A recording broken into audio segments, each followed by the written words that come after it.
Hey there, sports fans. Mike Crook coming at you with another episode of Laces Out. This is going to be a quick, down and dirty one because, well, it's Friday and everything kicks off this weekend. So, in a nutshell, we're going to be talking Rivalry Week, Florida State and Miami. We're going to be talking fantasy football, pick'ems, our weekly picks for the Big 12 and ACC. So, stay tuned.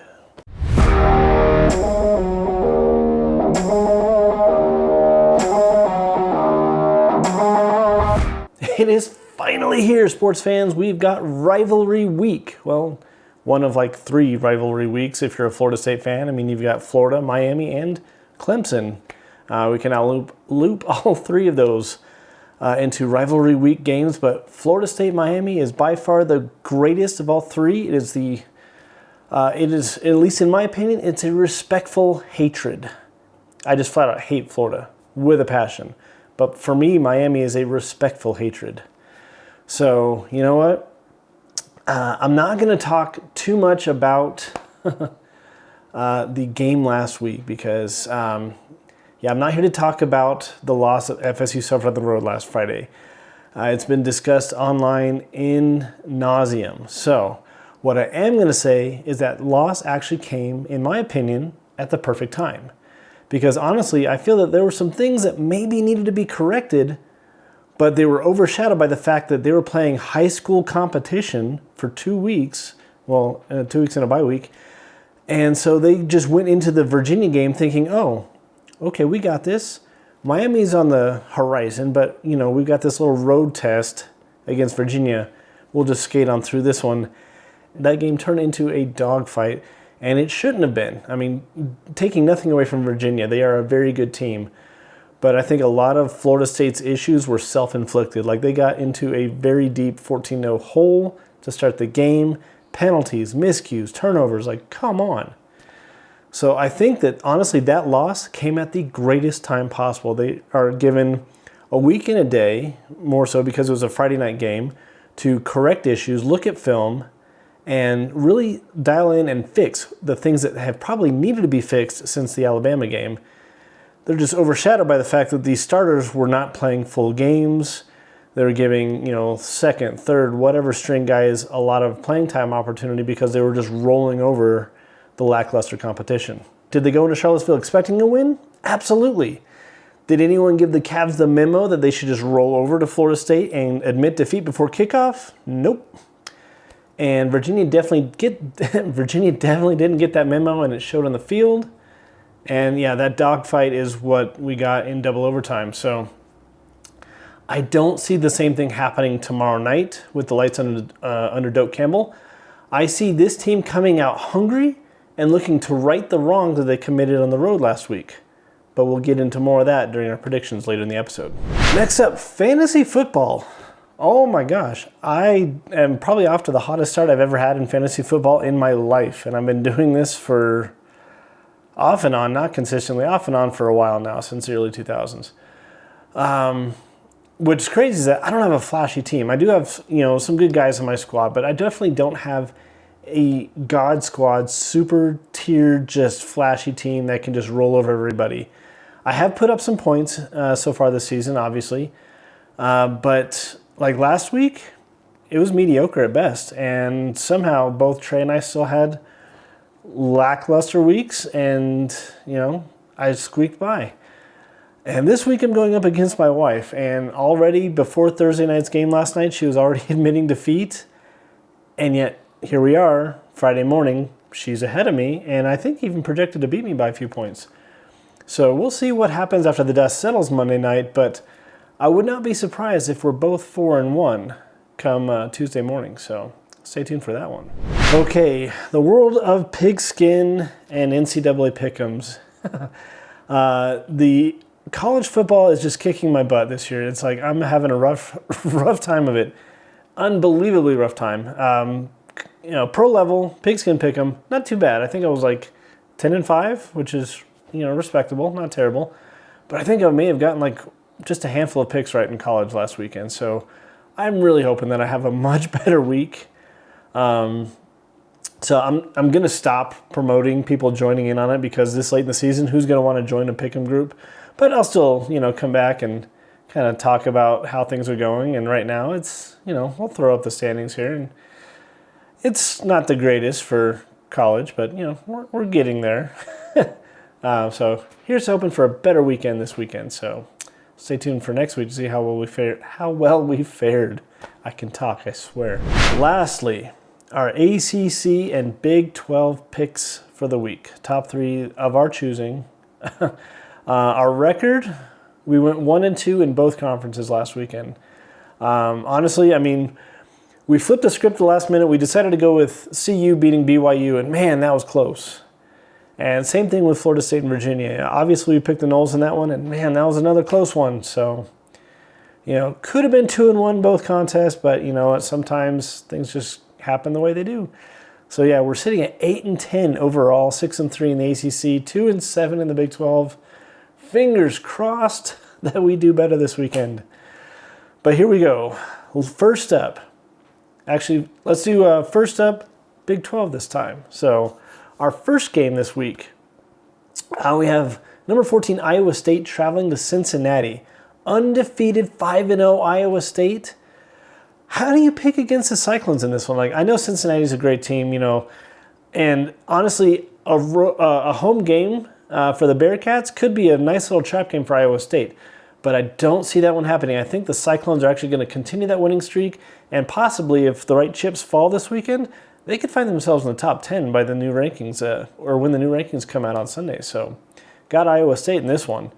Next up, we have number 11 Texas Tech, who's 4-0, traveling to also undefeated Houston. And oh my gosh, this one could actually be the game of the week in the Big 12. This is going to be a slugfest. And I honestly, it was a coin toss. Texas Tech is ranked. They're 11th in the country. Houston's not a slouch team. Obviously, I've gotten to see them up close, on TV, when they played CU, and that was a tough game for the Buffs. And I think that they're going to give the Red Raiders all they can handle. But by the time the dust settles and the final whistle blows, I think the Red Raiders are going to squeak out probably a 3 to 7 point win in this one. I don't think that Texas Tech is going to dominate this one at all. It's going to be a close slugfest, a very entertaining game. So if it's in your market, I highly recommend you check this one out. Lastly, of course, we're going to go with a CU game. Oh my gosh, but both CU and TCU are kind of limping in after last weekend's contest, and I hate to do this, but I love the fact that CU seems to have picked their quarterback with Salter. So I'm glad that that at least has been settled, but really, I think there's still some things that they need to fix, and this was one of my tough games anyway. When doing the yearly prediction. This is one of the ones that I thought that could go either way, but I didn't think that CU had what it was going to take to beat TCU, and I still don't. And I hate to pick TCU in this one because I don't want to see the Buffs fall to 2-4. So prove me wrong, CU. I will gladly take an L on this pick, but I'm going with the Horned Frogs in this one. Probably a 10 to 14 point win. Finally, here we go. The ACC top 3 games of the week for us, in our opinion. Top of the slate is going to be Virginia, who's in the rankings, number 24 Virginia, traveling to undefeated Louisville. My God, Virginia, who knew that this team existed? I knew that they were going to be pretty good. And for them to kind of, I don't want to say own Florida State, but man, it was a dogfight, and it had just flashbacks of that 95 game with Warwick Dunn. Oh, I didn't like those flashbacks. PTSD to the max there. It was terrible. But yeah, I can honestly, and I hate to pick against the Cavs, but I see them having a letdown game after that was a huge emotional win for them. Everyone saw them just ransack the stadium, and I think that we're still picking up Florida State players out of the end zone a couple days later. But I think this is going to be a emotional letdown game for them, and something tells me that the Cardinals are going to find a way to exploit that, and they're going to come out of this one with a win. Probably similar to the way that Virginia may be a little bit too confident going into a road game. Maybe Louisville takes advantage of that. So yeah, give me the Cards in this one by 7 points or less. Next up, kind of a limping game on this one. You've got underwhelming Clemson against underwhelming North Carolina. Something just told me this is going to be a fun game to pick because literally this one could go either way. Both of these teams just really suck this year. And honestly, like it was a coin flip. Like I did like 5 or 6 different, app-based coin flips. I didn't actually flip a coin. And it leaned towards Clemson. So literally this is just all random. I'm picking Clemson in this one. I'm going to say 7 to 10 points. But yeah, give me the Tigers in this one on the road at North Carolina. Lastly, the big dog in the ACC, and probably one of the better games, potentially, of the weekend for college football. Yes, College Game Day is not going to be there because, Alabama and Vandy, that's the sexy one for College Game Day to go to. I don't care. Honestly, screw game day. They can go and have fun in Tuscaloosa for all I care. The real fans are going to show up for Florida State, Miami. Lee Corso is going to be honored tomorrow night.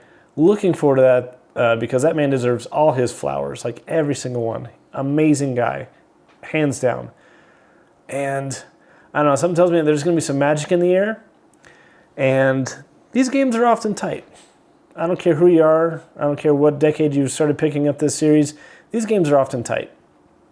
And they're a lot of fun to watch. And I hope to God it does not come down to a field goal because FSU's record in this one when it comes down to a field goal is not pretty at all.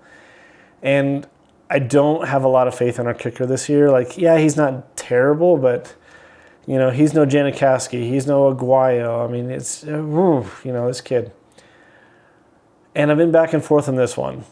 Do I pick against the spread? Do I pick against the money line?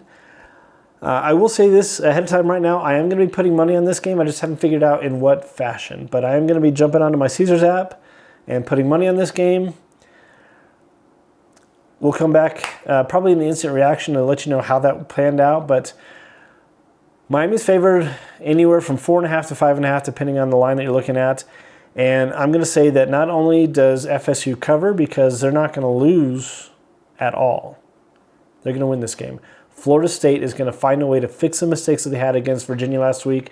They're going to come out hungrier, and they're going to come out with more fire than the Canes are. It's going to be a close battle. It's going to be like a nail-biter. It could go down to the wire. Please, dear God, don't come down to field goal, but Florida State prevails 5 points or less. Calling it right now. Whew. So there you have it. Another episode of Laces Out is officially in the books. If you like the video, again, like we say every week, please like the video on YouTube, Facebook, whatever. Share the video, subscribe to the channel or the Facebook page or whatever, because we're starting to post this to more social media mediums. But it definitely helps out the algorithm. And post comments. What do you think about our picks? What are your picks for this weekend's games? We'd love to read them and, have a little banter. We'd love to interact with all you guys out there. Seems like people really love to interact with this stuff on TikTok where we do our instant reactions. Obviously, we're not going to post long-form video on TikTok because that's not what it's made for. But if you happen to come across our channel from TikTok, comment on here too. So, as always, enjoy the weekend slate of games. Take care, have fun, and we'll see you guys back again here for another episode of Laces Out next week.